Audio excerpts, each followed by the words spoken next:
Life on the Mississippi by Mark Twain. Chapter 5. I Want to Be a Cub Pilot. Months afterward, the hope within me struggled to a reluctant death, and I found myself without an ambition. But I was ashamed to go home. I was in Cincinnati, and I set to work to map out a new career. I had been reading about the recent exploration of the river Amazon by an expedition sent out by our government. It was said that the expedition, owing to difficulties, had not thoroughly explored a part of the country lying about the headwaters, some 4,000 miles from the mouth of the river. It was only about 1,500 miles from Cincinnati to New Orleans, where I could doubtless get a ship. I had $30 left. I would go and complete the exploration of the Amazon.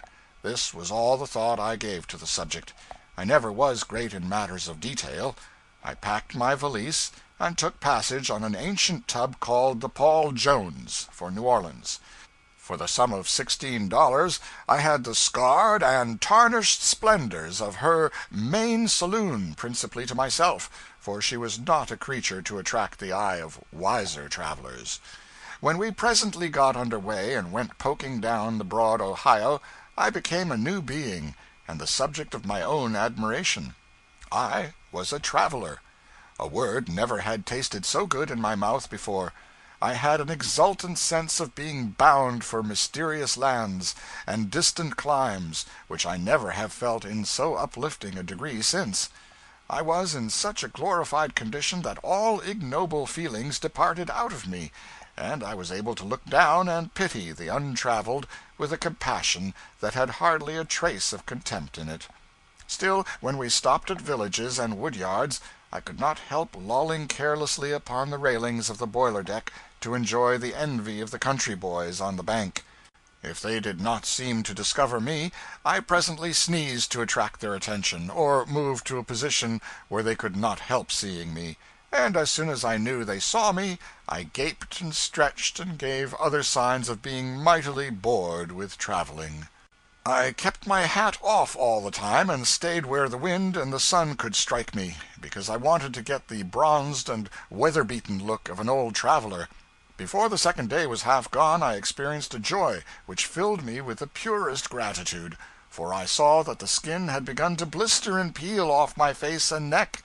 I wished that the boys and girls at home could see me now. We reached Louisville in time, at least the neighborhood of it.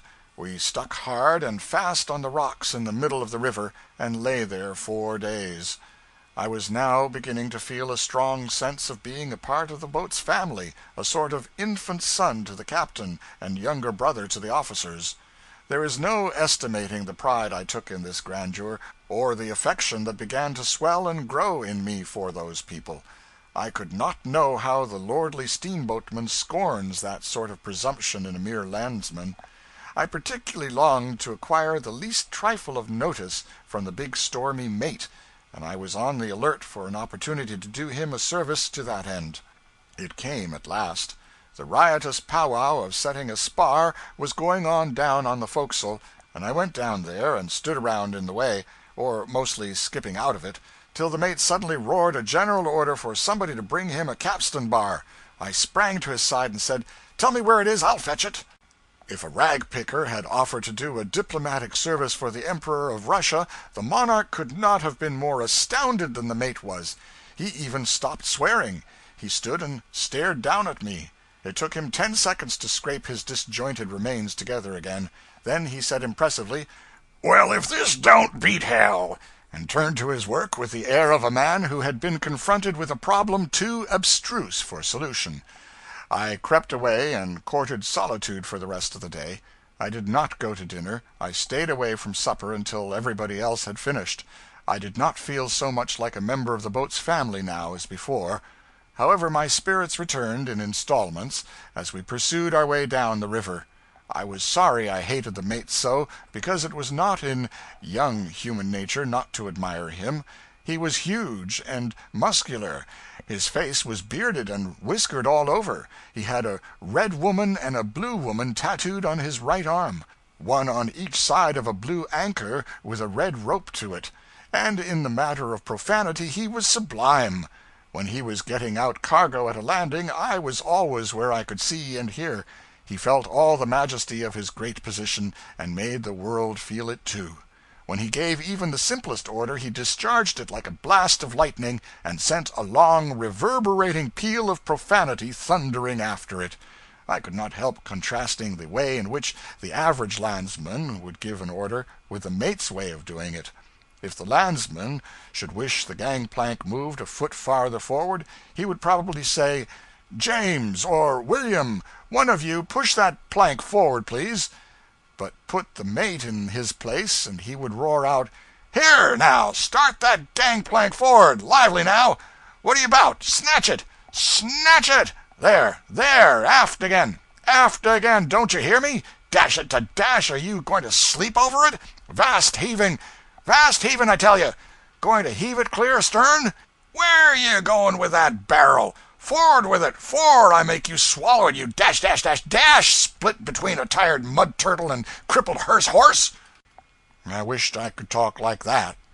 When the soreness of my adventure with the mate had somewhat worn off, I began timidly to make up to the humblest official connected with the boat, the night watchman.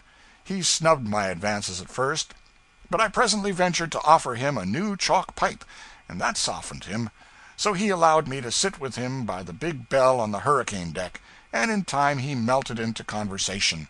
He could not well have helped it. I hung with such homage on his words, and so plainly showed that I felt honored by his notice. He told me the names of dim capes and shadowy islands as we glided by them in the solemnity of the night, under the winking stars, and by got to talking about himself.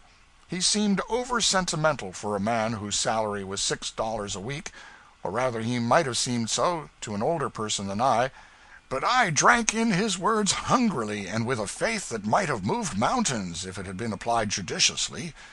What was it to me that he was soiled and seedy and fragrant with gin? What was it to me that his grammar was bad, his construction worse, and his profanity so void of art that it was an element of weakness rather than strength in his conversation? He was a wronged man, a man who had seen trouble, and that was enough for me. As he mellowed into his plaintive history, his tears dripped upon the lantern in his lap, and I cried too, from sympathy. He said he was the son of an English nobleman, either an earl or an alderman, he could not remember which, but believed was both. His father, the nobleman, loved him, but his mother hated him from the cradle. So while he was still a little boy he was sent to one of them old ancient colleges, he couldn't remember which, and by his father died, and his mother seized the property and shook him, as he phrased it. After his mother shook him, members of the nobility with whom he was acquainted used their influence to get him the position of loblolly boy in a ship, and from that point my watchman threw off all trammels of date and locality and branched out into a narrative that bristled all along with incredible adventures.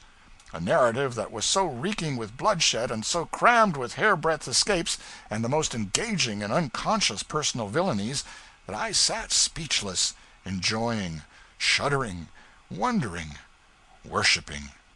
It was a sore blight to find out afterwards that he was a low, vulgar, ignorant, sentimental, half-witted humbug, an untraveled native of the wilds of Illinois, who had absorbed wildcat literature and appropriated its marvels, until in time he had woven odds and ends of the mess into this yarn, and then gone on telling it to fledglings like me until he had come to believe it himself.